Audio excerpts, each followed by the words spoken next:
제가 중등부 사역을 오래 했습니다. 그래서 중등부 사역을 할 때 저희 중등부 아이들을 섬기는 교사 선생님들께서 약 20여 분 계셨습니다. 한 20여 분 계신데 지금 시점에 와서 돌아보니까요, 그때 20여 분 계시던 분들 중에 무려 5분이 전임 사역자가 돼 있으셨어요. 그러니까 신학대학원을 졸업하시고 이제 사역의 길을 가시는 전임 사역자가 4분의 1이 되셨어요. 여러분 조심하세요. 제가 왜 이런 말씀 드리냐면, 전임 사역이 갑자기 하고 싶어지시면 저한테 얘기를 하세요. 제가 중등부 교사로 할 때 전임 사역자가 되십시오 이런 말씀 드린 적 없고요. 전혀 그럴 분들이라고 여겨지지도 않았습니다. 근데 나중에 돌아보니까 그렇게 5분이나 신학대학원을 졸업하신 사역자분들이 되 계시더라고요. 하나님의 말씀의 은혜는 우리가 예측할 수 없습니다. 그런데 하여튼 중요한 것은 그 중에 한 분이 저에게 이런 말씀 물어보셨어요. 메일로 물어보셨어요. 작년쯤 제가 한번 말씀드린 것 같은데 아직도 그분들이 저를 부를 때 전도사님입니다. 그래서 전사님, 제가 전도사가 되었는데 저에게 꼭 해주고 싶은 말씀이 있으면 한마디만 해주세요. 이렇게 메일이 왔어요. 그래서 제가 뭐라고 했냐면요, 저도 예상치 않은 답변이었어요. 그냥 뿔쑥 나온 답변이 뭐였냐면 그겁니다. 섬기는 성도님들과 우리 아까 찬양하셨듯이 영원한 하나님 나라에서 그 얼굴을 대면하고 주님 앞에서 기뻐 다시 만나는 그날을 바라보면서 그 목적지를 향해서 가십시오. 이런 말씀을 저도 모르게 드리게 되었어요. 사실은 우리가 예수 믿는다는 건 무엇이죠? 주님 다시 배울 날을 바라며 우리가 이 땅을 사는 것입니다. 그 주님 다시 배울 날을 바라며 이 땅을 우리가 살 때 우리에게 가장 중요한 것, 그것은 한마디로 하면 구원입니다. 구원.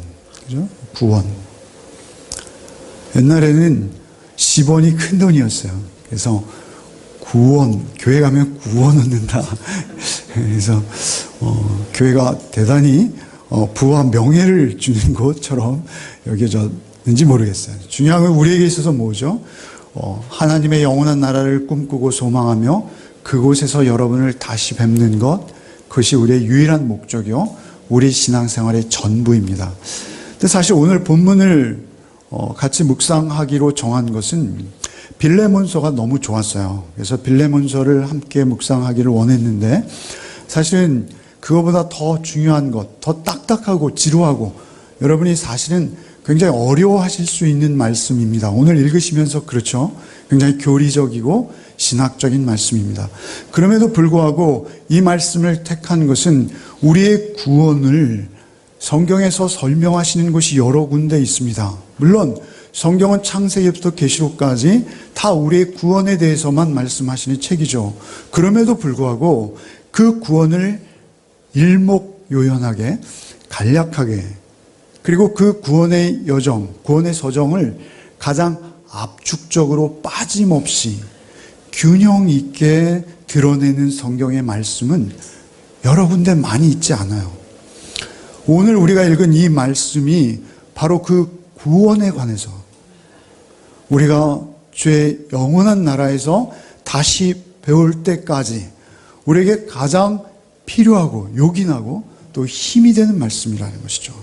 우리가 구원에 대해서 그냥 예수 천국 불신지옥 이런 식의 얄팍한, 예수 믿으면 구원 얻습니다, 물론 좋습니다. 그러나 그 말씀의 진정한 확신을 가지고 그 믿음이 어디서 근거했으며 어떻게 우리가 구원 얻게 되는가라는 것을 더욱 깊이 깨닫고 확신하면서 우리의 삶을 걸어가는 것은 굉장히 중요합니다.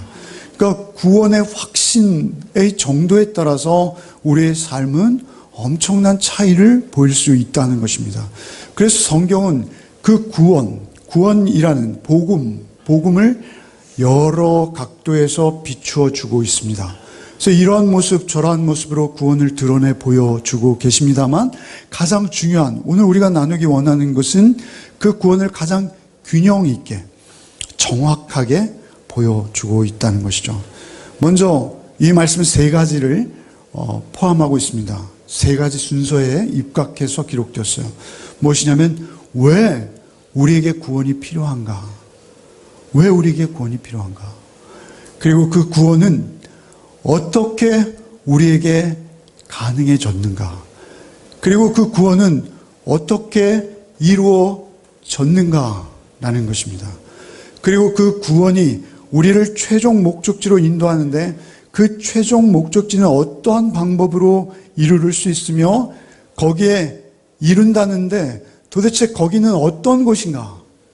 이것을 다 보여주고 있습니다. 우리의 구원의 필요, 구원의 방법, 구원의 목적지, 이렇게 셋으로 간단하게 요약할 수 있습니다만, 사실 그것보다 훨씬 복잡하고 세밀하게 우리의 구원을 설명해 주고 있는 본문이라는 것이죠. 사실 구원의 문제를 설명하면서 자꾸 중등부 이야기를 해서 죄송합니다만, 제가 중등부 아이들에게 자주 보여줬던 영상이 있어요. 여러분에게도 한번 보여드린 적이 있는지 모르겠어요. 제가 워낙 요즘은 건망증이 심해가지고요. 사실 우리가 따뜻한 음식을 잘 먹어야죠. 여러분의 신앙 성숙도가 딱딱한 음식도 잘 드실 수 있으리라고 봅니다. 그런데 우리 중등부 아이들에게는 사실은 저주로 양육하는 게 맞죠. 그래서 구원을 쉽게 설명하기 위해서 설명했는데 잘된 설명이 전혀 아닙니다. 그냥 참고하십시오. 너무 교리적인 이야기를 지루하게 하려니까 미안해서 양념을 치는 겁니다. 여기에 나타난 이 모습, 비포, 애프터 이렇게 있습니다. 비포는 무엇이? 이전에, 그죠? 우리 구원받기 이전이죠, 말하자면. 이제 구원받은 모습입니다. 어디서 많이 보셨죠? 후세인 같이 생긴 저 사람, 그리고 이 사람, 이거 어디서 보신 것이죠? 질레트 면도기 선전입니다. 질레트 면도기 선전인데요. 이런 선전도 우리 많이 봤습니다. 그죠? Before and After입니다. 우리 이런 선전 많이 봤죠. 요즘 저에게 좀 필요해지는 것 같아요, 점점. 이쪽은 Before, 뭔지 모르지만 이야기 저에게 필요한 것 같아요. After. 이건 Before죠? After입니다. 요즘 얘들도 미용실에 다닌다고 해요. 총각인지 처녀인지 모르겠지만 정말 뽀샤시해졌습니다. 그런가 하면 이런 비포와 애프터도 있더라고요. 이 비포는 뭐죠? 밥 먹기 전입니다. 이건 애프터 뭐예요? 배불리 먹고 난 다음입니다. 우리가 이렇게 우리의 신앙생활을 하는 데 있어서 사실은 왜 우리에게 구원이 필요한가라는 점에 있어서 우리가 그것을 명확히 인식하는 게 중요합니다. 사실은 중등부 아이들에게는 이렇게 거부감 없이 접근했습니다만, 여러분에게 사실 제가 준비해 보여드리고 싶은 영상은 예배 시간에 차마 여러분을 불쾌하고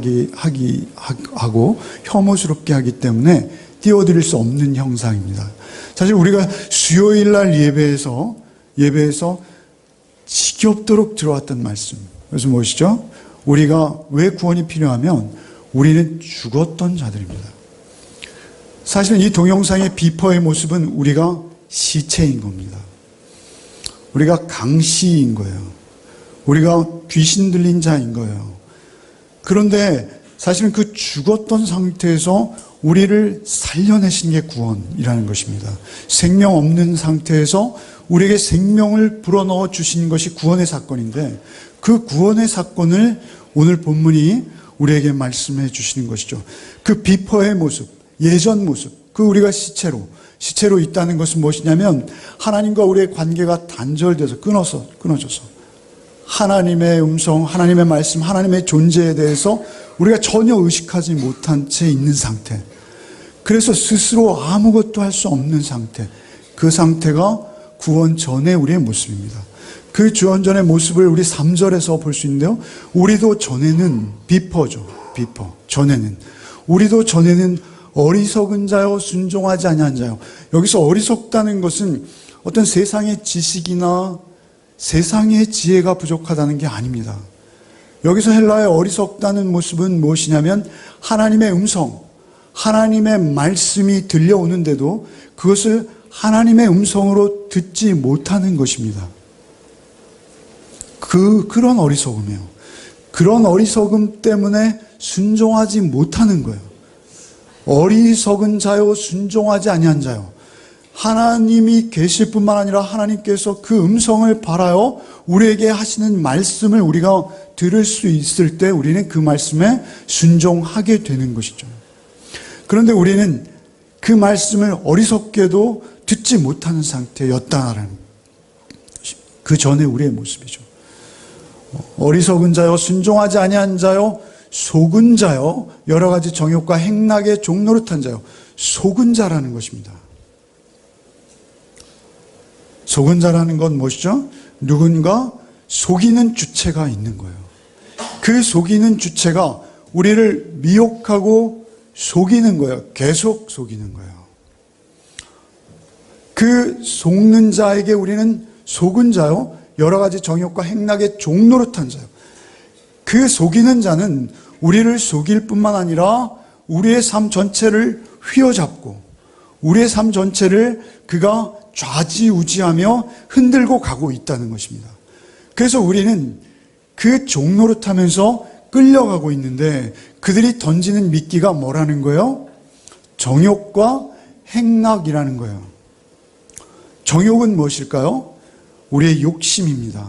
우리가 소위 말하는 식욕, 우리의 성욕 이런 것만 있는 게 아닙니다. 우리에게 명예욕이 있어요. 그래서 나의 자존심이 있고요. 그리고 내가 누구에게인가 관심받고 사랑받기 위한 인기욕 같은 것들이 있습니다. 그런데 그것이 나의 욕구로 내 안에 또아리를 틀고 그것들이 나의 인생을 이리저리 끌고 가는데 사실 그것은 우리를 속이는 것이라는 것입니다. 정욕, 행락이라는 건 무엇이죠? 우리가 행락철이라고 말하잖아요. 그래서 봄, 가을에는 교회에도 자리가 많이 빈다고 하잖아요. 행락철, 이것은 무엇이냐면요, 맛있는 것이라는 의미입니다.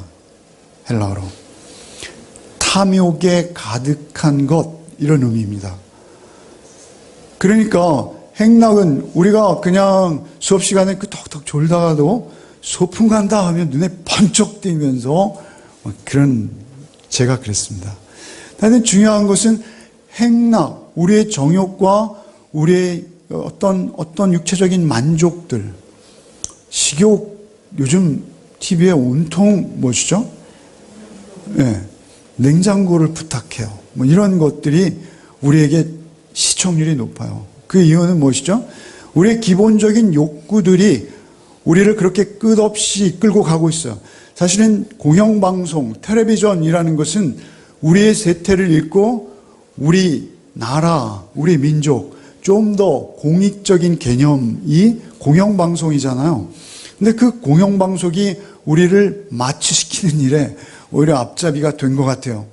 그래서 우리가 이 정욕과 행락에 우리가 쫓겨가는 거예요. 끌려가는 거예요. 속는 거예요. 계속 그들에게 휘둘리는 거예요. 행락의 종노릇하는 자요, 악독과 투기를 일삼자요. 악독이라는 것은 무엇이냐면요, 헬라어로 정확히 그 의미는요, 남이 잘 되는 것을 싫어하고 남이 못 되는 것을 즐거워하는 것, 그게 악독입니다. 여러분, 남이 잘 됐다 하면 축하해 라고 말하고 있지만 속으로 왠지 섭섭하고, 남이 폴딱 망했다 하면 위로하는 듯 하나 속으로는 그럼 그렇지 뭐 이러면서 우리가 그런 악독함이 우리 가운데 있다는 거예요. 누구나.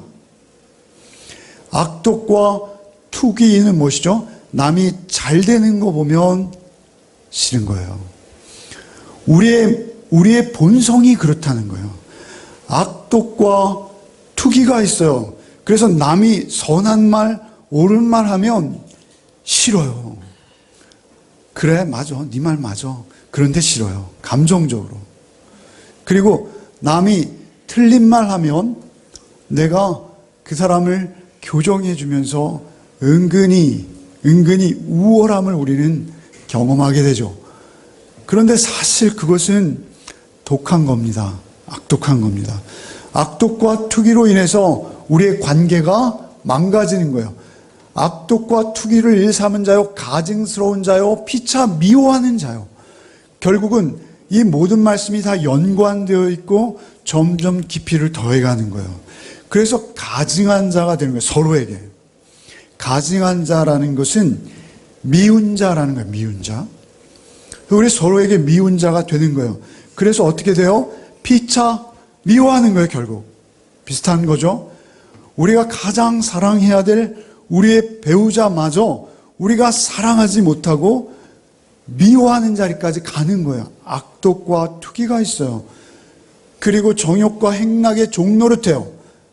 그렇기 때문에 우리의 욕심의 기준에 맞출 때 우리의 이웃에게 있어서 우리의 이웃 중에 내가 정말 사랑하고 즐겁게 섬길 수 있는 자는 한 명도 없는 거예요. 우리의 본성이 그렇다는 거예요. 그래서 피차 미워하는 자가 되어서 부부간에, 심지어는 부모 자식 간에 너는 왜 내 마음을 그렇게도 몰라주니? 서로 미워지는 거예요. 우리의 직장에서 우리의 이웃도 그렇고요. 심지어는 우리 교회 울타리 안에서 성도들 간에도 피차 미워하는 자리까지 가버리고 마는 것입니다.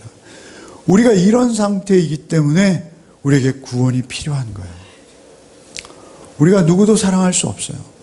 그리고 사단의 종노릇하고 있어요. 그래서 하나님과의 관계가 완전히 단절되어졌을 뿐만 아니라 우리의 정욕과 우리의 행락에 우리의 마음을 다 무방비 상태로 열어버렸어요. 그런 우리에게 하나님께서 구원을 주시기 원하시는 것입니다. 그래서 그 구원이 우리에게 찾아오는 것입니다. 그 구원이 찾아온 상태를 우리가 수요일날 묵상하는 에베소 2장 1절 이하의 말씀은 이렇게 우리에게 설명하세요. 에베소 2장 1절 이하를 읽어드리겠습니다. 그는 허물과 죄로 죽었던 너희를 살리셨도다. 그때 너희는 그 가운데 행하여 이 세상 풍조를 따르고 공중의 권세 잡은 자를 따랐으니 곧 지금 불순종의 아들들 가운데 역사하는 영이라. 순종하지 않는 자들 가운데 역사하는 악한 영이 우리를 종노릇하게 한다는 것입니다. 3절에 전에는 우리도 다 그 가운데서 우리 육체의 욕심을 따라 지내며 육체와 마음에 원하는 것을 하여 다른 이들과 같이 본질상 진노의 자녀이었더니 특별히 선하신 하나님께서 우리가 죽어 있어서 아무것도 할 수 없고 하나님의 말씀에 반응할 수도 없는 그 상태에 있는 우리를 긍휼히 여기사 하나님이 갑자기 우리에게 나타나신 것, 그것이 구원입니다. 그거는 여러분이 어떤 노력의 결과로 따는 거 아니에요. 하나님께서 여러분에게 나타나신 거예요. 그것을 4절에 말씀하세요. 4절에 우리 구주 하나님의 자비와 사람 사랑하심이 나타날 때 우리가 이렇게 있던 상태에서 하나님이 일방적으로 우리에게 하나님을 보여주신 거예요. 나타난다, 이 말씀은 우리가 2장 11절에서도 봤어요. 그죠? 2장 11절 이하도 교리적인 말씀이에요. 2장 11절 한번 읽어볼까요? 모든 사람에게 구원을 주시는 하나님의 은혜가 나타나 자비하심과 사랑하심이 나타난 것이 3절이라면 3장이라면 2장에서 하나님은 무엇으로 나타났어요? 은혜로 나타났어요. 은혜로 나타난다는 것은 무엇입니까? 우리가 아무것도 잘한 게 없는데 하나님이 거저 주시는 선물로 우리에게 갑자기 당신을 드러내신 거예요. 에피피노라는 단어, 이것은 얼굴빛을 비추다, 주께서 임하시다. 계시록에서는 속히 오리라 이렇게 번역된 말씀이에요. 그러니까 하나님께서 일방적으로 나를 찾아오신 거예요. 그것을 우리가 사모하는 거예요. 디모데에게 보낸 두 번째 편지 디모데후서 1장 10절에서는 동일한 디도서와 같은 목회서신이죠. 그 목회서신에서 이 구원의 여정을 이렇게 말씀하세요. 딤후 1장 10절에 이제 우리 구주 그리스도 예수의 나타나심으로 말미암아 나타났으니 저는 사망을 패하시고 죽음을 패하시고 복음으로써 생명과 썩지 아니할 것을 드러내신지라. 나타나다 드러내다 이렇게 말씀하세요. 내가 죽은 자구나 라는 것을 예수께서 복음으로 보여주시는 거예요. 내가 아무도 사랑할 수 없는 자, 나는 내 욕심에 종노릇하며 끌려가다 어디서 와도 어디로 가는지도 모른 채 그렇게 허무한 삶을 살다가 쓰러질 수밖에 없는 자구나 라는 것을 알게 하시는 거예요. 그게 하나님의 나타나심이에요. 하나님의 사랑이 우리에게 나타나셨어요. 우리 현대의 모든 교육은요, 현대의 모든 문명, 문화는요, 그 뿌리가 어디에 있냐면 너희 안에 너희 구원이 있어요. 그래서 잘 봐. 우리가 할 수 있어. I can do it. You can do it. 이것이 세상의 가르침이에요. 그래서 우리가 이 땅에 하나님의 나라를 우리 스스로의 힘으로 이루어낼 수 있다는 거예요. 여러분, 우리 정부가 아무리 맑고 깨끗해져도 우리가 성경에서 보고 배운 하나님의 나라와 같은 나라가 우리에게 가능할까요?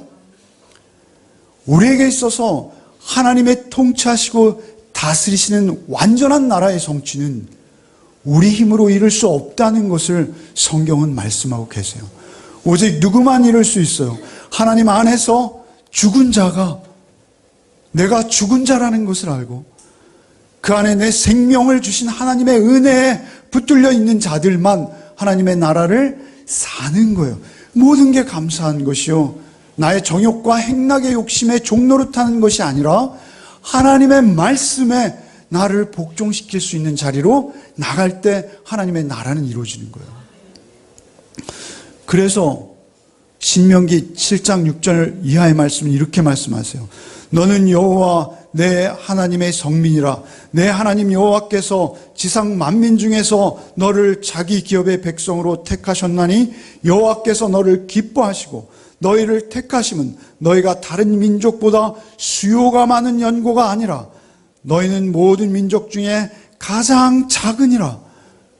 사실은 우리를 택하신 이유가 우리의 행위나 우리의 잘남이 아니라 오히려 우리 작고 초라해서 우리를 택하셨다 하세요.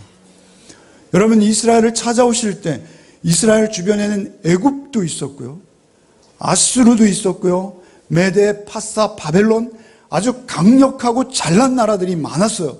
그러나 그런 나라를 찾아가신 것이 아니라 야곱이라는 아주 야비한 자, 팥죽 한 그릇으로 자기 형의 상속권을 빼앗으려 하는 그러한 자, 그 야곱의 이름이 이스라엘이 되는 것이죠.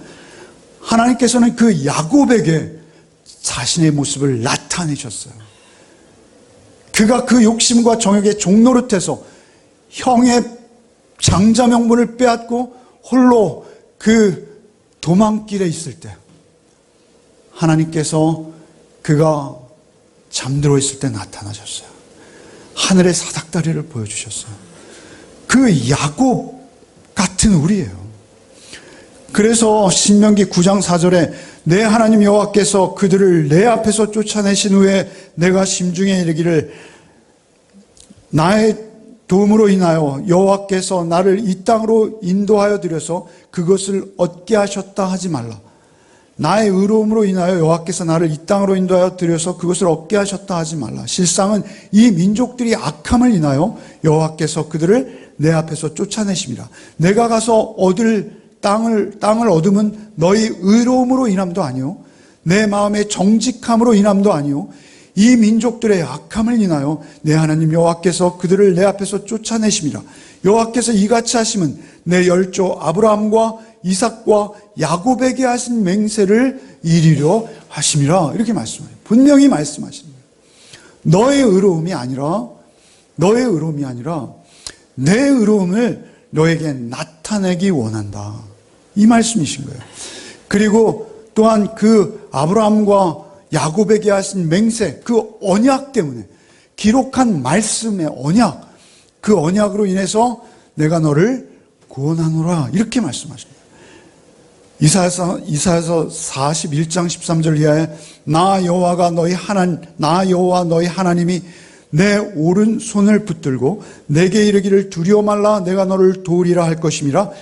지렁이 같은 너희 야곱아, 너희 이스라엘 사람들아 두려워 말라. 나 여호와가 말하노니 내가 너를 도울 것이라. 내 구속자는 이스라엘의 거룩한 자이니라.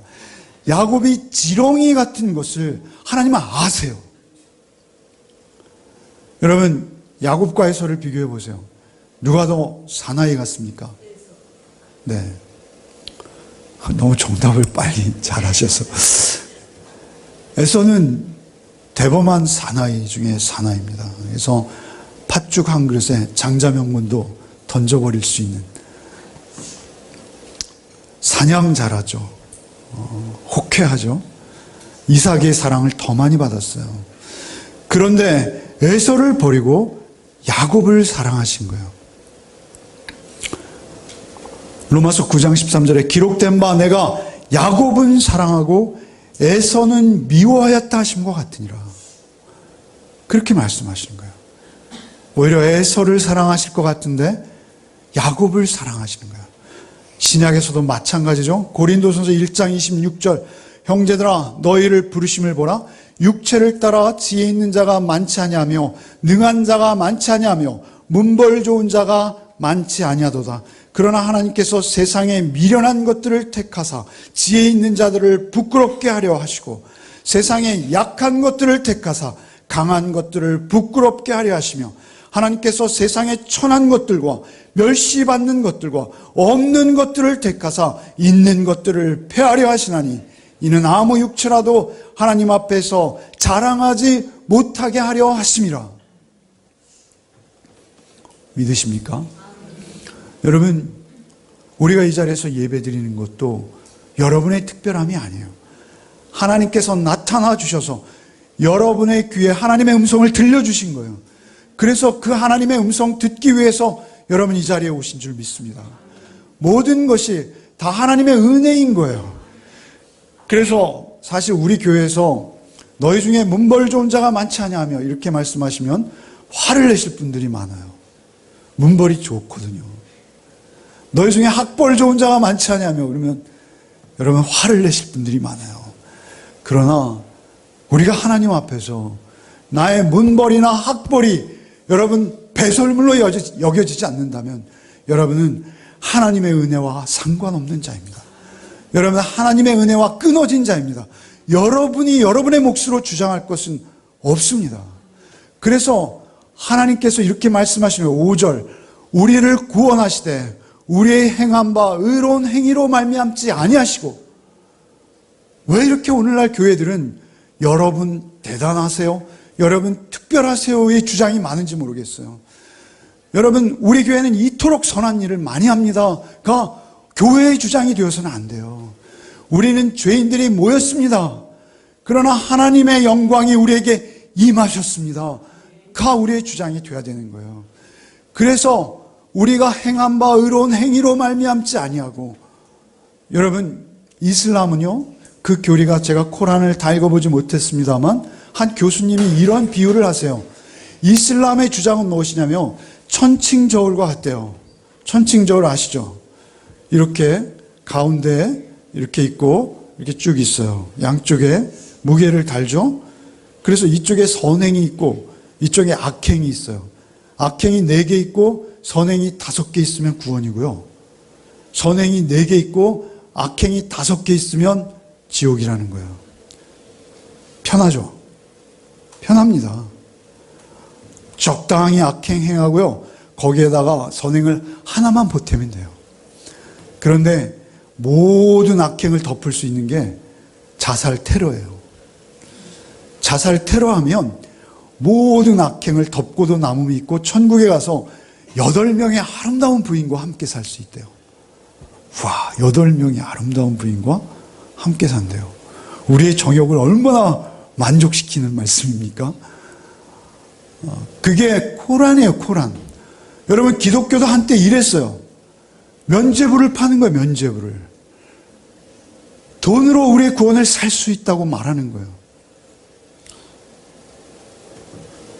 우리의 구원은 우리의 행위가 아니라 우리의 존재의 변화입니다. 늘 말씀드리지만 무엇을 할 것인가가 아니라 우리의 존재가 물이 포도주로 바뀌듯이 그렇게 우리의 존재가 하나님 한 분으로 인해서 그 이전의 모든 죄악을 끊는 것이 아니죠.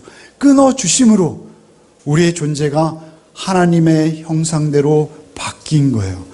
예수께서 이루신 거예요. 십자가로 이루신 거예요. 여러분이 이룰 수 없어요. 그것에 대해서 여러분의 노력은 하나도 더 보탤 것이 없어요. 오직 예수께서 홀로 이루신 거예요. 그래서 우리는 그 예수 십자가와 피공로만 믿는 거예요. 그 피공로로 이루어내신 그 약속이 우리에게 실현된 것을 믿는 것이 구원입니다. 그 구원을 여러분 늘 확신하시고 이 말씀 속에서 여러분 위로를 얻으셔야 합니다. 그래서 우리를 구원하시되 우리의 행한 바 의로운 행위로 말미암지 아니오 오직 그의 긍휼하심을 따라 중생의 씻음과 성령의 새롭게 하심으로 하셨나니.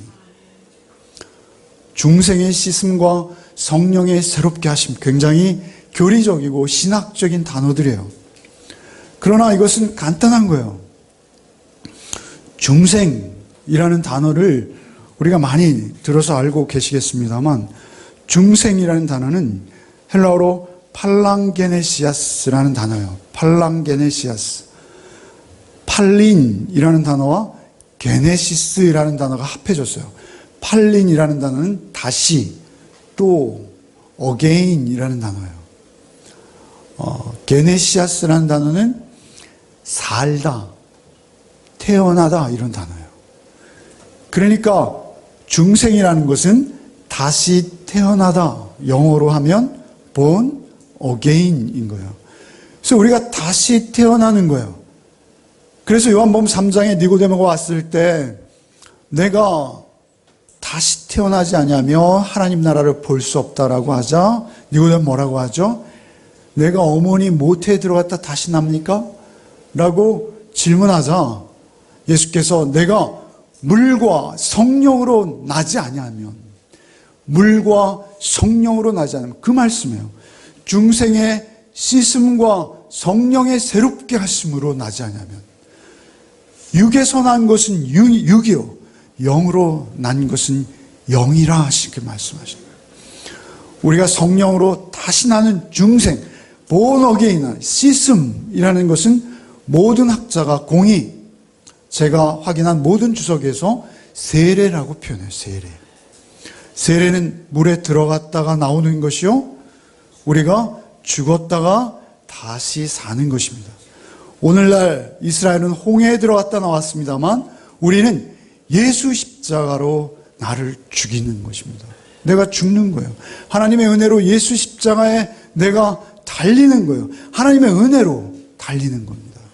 그래서 내가 죽어서 나를 부인하고 나의 정욕, 나의 욕심, 그것을 부인하고 예수 쫓는 자의 삶을 살 수 있도록 우리를 다시 태어나게 하신, 새 생명으로 태어나게 하신, 중생의 씻음과 중생의 씻음으로 우리는 구원받아요. 그러나 그 중생의 씻음만으로 되지 않는 것이 성령의 새롭게 하심이 늘 있어야 돼요. 중생의 씻음은 우리의 거듭남이라면 성령의 새롭게 하심은 우리가 하나님의 나라에 갈 때까지 이 땅에서 계속 반복적으로 요구되는 거예요. 그래서 현재 분사형이에요. 중생의 씻음이라는 것은 누구든지 그리스도 예수 안에 있으면 새로운 피조물이라 이전 것은 지나갔으니 보라 새 것이 되었도다 하신 새 창조가 우리 안에 날마다 새롭게 일어나는 거예요. 어제, 오늘, 내일 다 다른 거예요. 그래서 우리는 하루하루가 소망이요, 하루하루가 주께서 나를 빚어가시고 만져가시는 그 기쁨으로 우리가 사는 거예요. 그래 세상 사람들은 별 즐거움이 없을지 몰라도 우리는 내가 알아요. 오늘날 내 삶이 어떻게 주님 안에서 성령의 새롭게 하심을 날마다 경험하고 있고 나의 죄인됨을 확인하고 있는지 내가 알아요. 그래서 바울사도께서 늘 말씀드리잖아요. 바울사도께서 뭐라 하세요? 바울사도께 고린도 편지를 보낼 때 뭐라 하세요? 내가 사도라 일컬음을 받기에도 마땅치 않다. 그리고 인생의 중반기에 이르러서 뭐라 하세요? 로마서에서 오라, 나는 곤고한 자로다. 이 사망의 몸에서 누가 나를 건져내랴.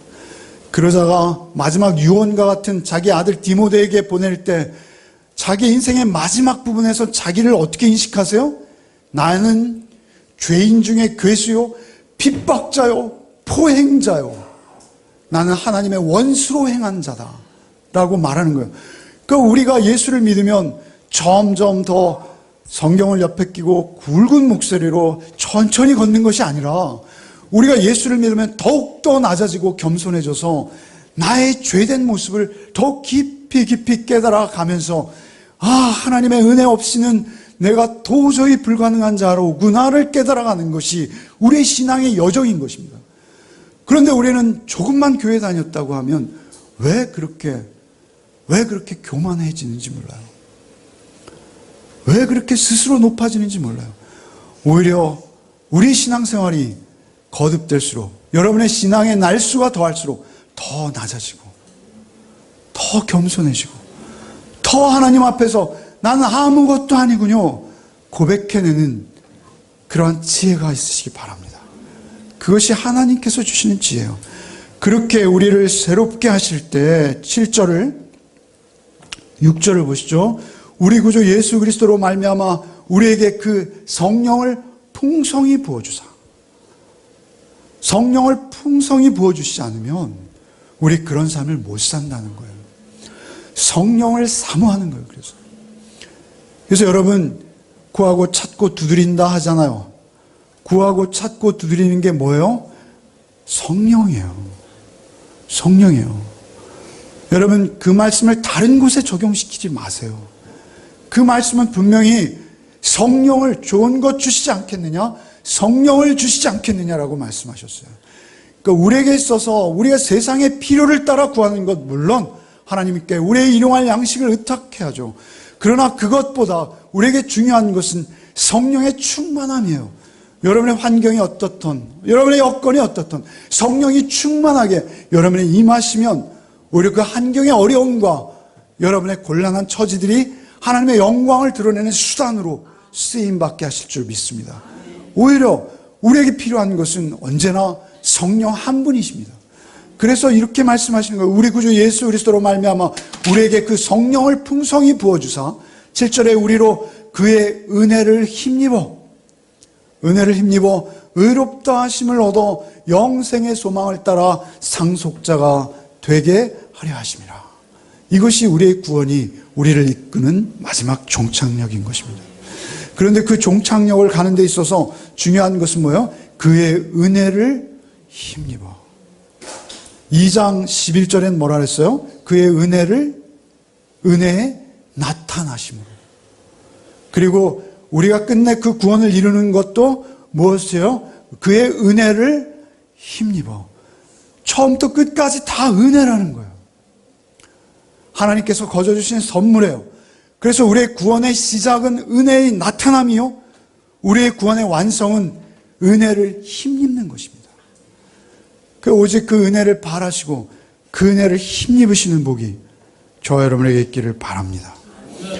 의롭다 하심을 얻는 거예요. 은혜를 힘입을 때 우리가 의롭다 하심을 얻는 거예요. 우리가 의로워서 의로운 게 아니라 하나님이 우리를 의롭다고 인정해 주시는 거예요. 여러분, 의롭지 않아요. 그런데 하나님께서 예수 믿는 그 은혜를 사모하는 여러분의 삶의 태도를 보시고 하나님이 우리를 예수의 의로 덧입히시사 우리를 의롭다라고 인정해 주시는 거예요. 그것은 여러분에게서 나오는 것이 아니라 하나님이 여러분 안에 거하셔서 하나님의 영광을 드러내실 때 그 의가 은혜를 힘입는 자에게 드러나게 되는 것이에요. 그래서 그 은혜는 우리 게 아니라 하나님이 주신 것을 얻어서 드러내게 되는 거예요. 여기 이렇게 말씀하시죠.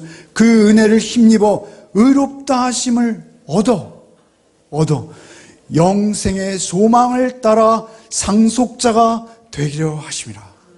상속자가 되게 하신대요. 여러분, 우리는 하나님의 나라를 상속한 자입니다. 여러분, 제가 이렇게 자꾸 말씀드려 너무 죄송해요. 실명을 거론해서 너무 죄송해요. 인터넷에 나가는 방송인데 제가 실명을 거론하는 것을 사과합니다. 그러나 그분이 우리나라를 대표하기 때문에 그래요. 여러분, 우리나라의 가장 큰 상속자가 누구입니까? 이건희 씨의 아들입니다. 이재용 씨죠. 이건희 씨, 그 아버지는 지금 어떤 모습입니까? 우리가 언급하기도 민망할 정도의 비디오, 소위 우리가 말하는 그 포르노 비디오에 가깝다고 합니다. 그 영상이 다 공개되지는 않았다고 해요. 그 비디오의 주인공이 되어서 대한민국의 가장 의료 혜택이 뛰어나다는 그곳에 누워있는 게 그분의 아버지예요. 그 위대한 아버지에게 엄청난 재산을 상속했어요. 그 재산으로 뭐 합니까? 자신의 반도체 공장에서 백혈병에 걸리고 산업 피해자가 된 자들에게 보상금을 아껴요. 그래서 7년 동안 소송을 하는데도 아직도 결말이 안 난 소송들이 즐비하다고 합니다. 아무 언론도 주목하지 않아요.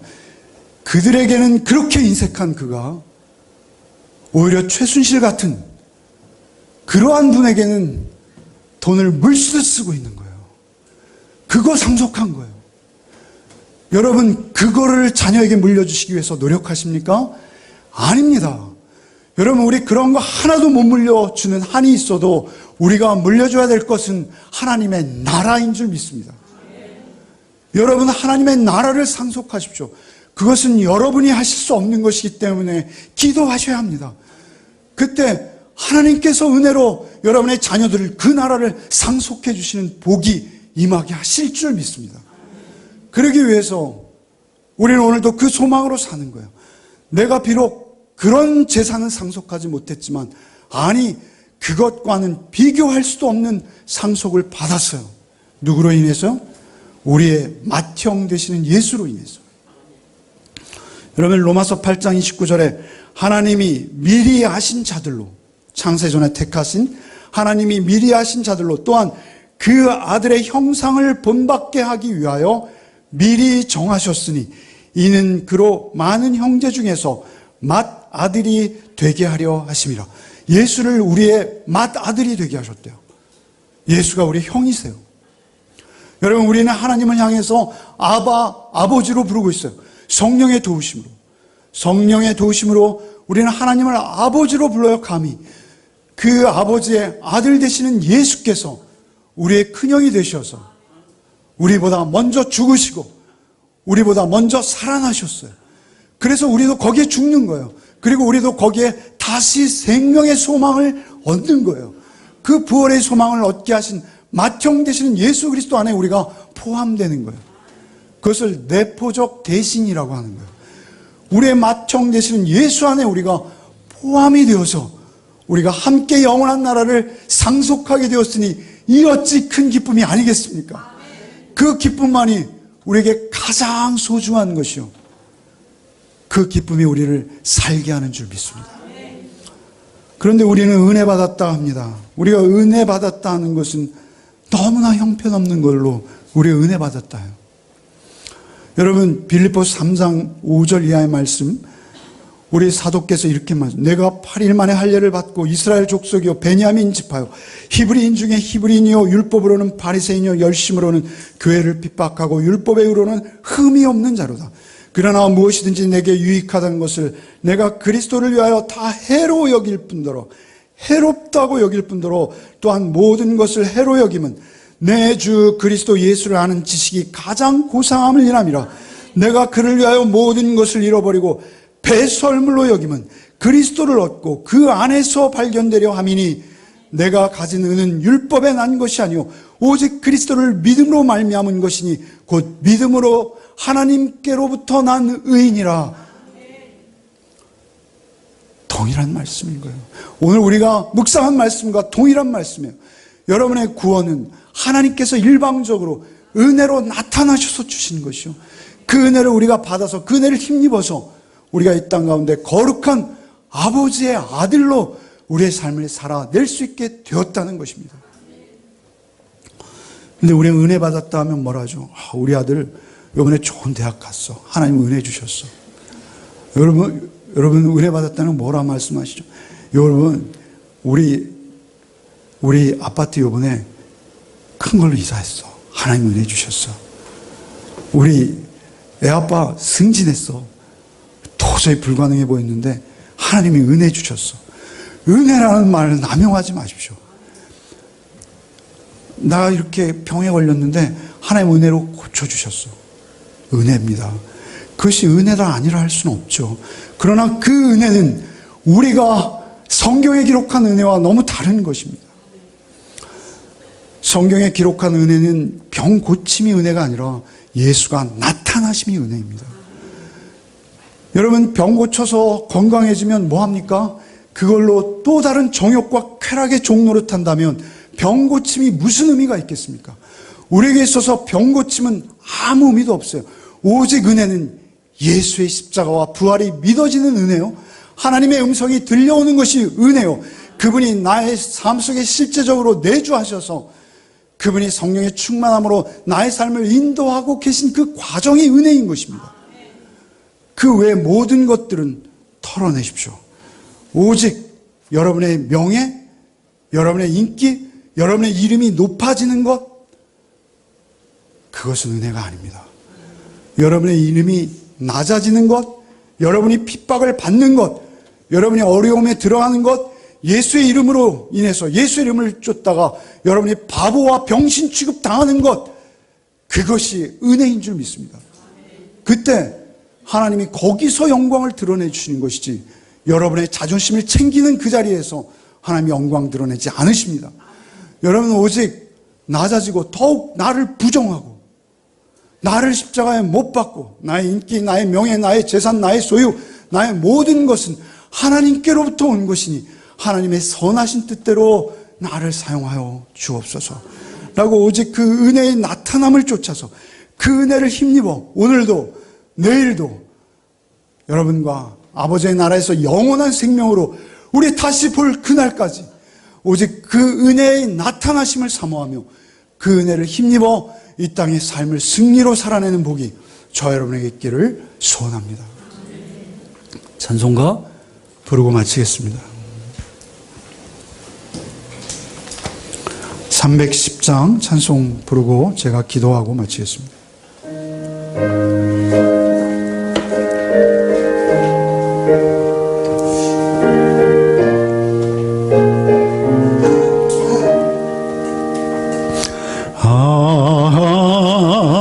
하나님의 은혜로 있을 데 없는 자 왜 구속하여 주는지 난 알 수 없도다.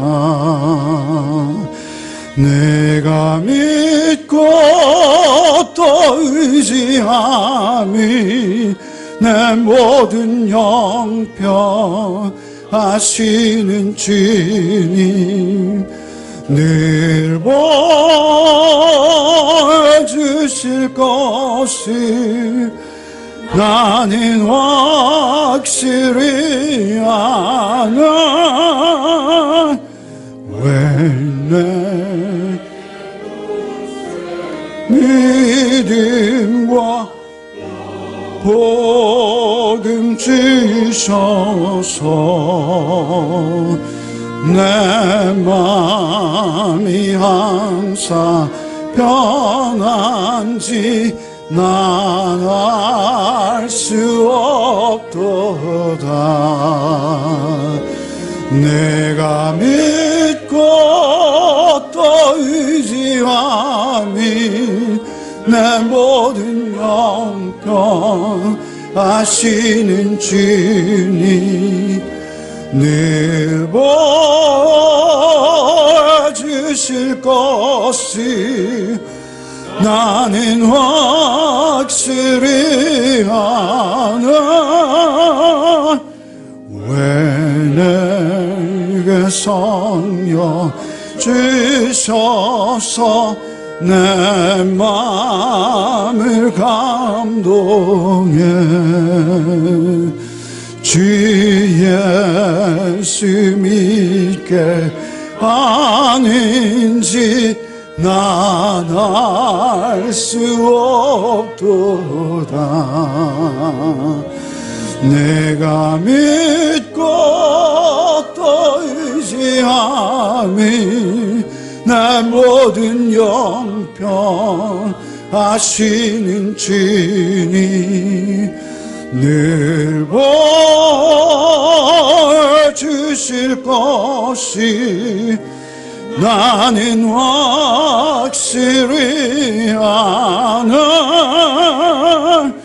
주 언제 감히 하실지 혹 밤에 혹 낮에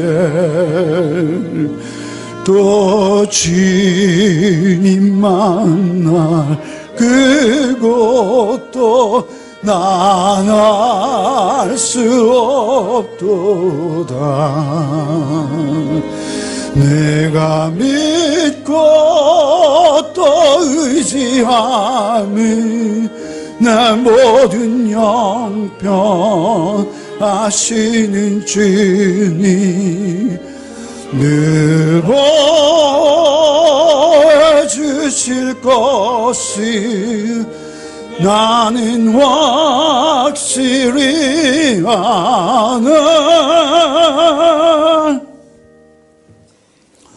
주님, 참으로 우리도 전에는 어리석은 자요, 순종하지 아니한 자요, 속은 자요, 여러 가지 정욕과 행락의 종노릇한 자요, 악독과 투기를 일삼은 자요, 가증스러운 자요, 피차 미워할 수밖에 없었던 죽었던 자임을 고백합니다.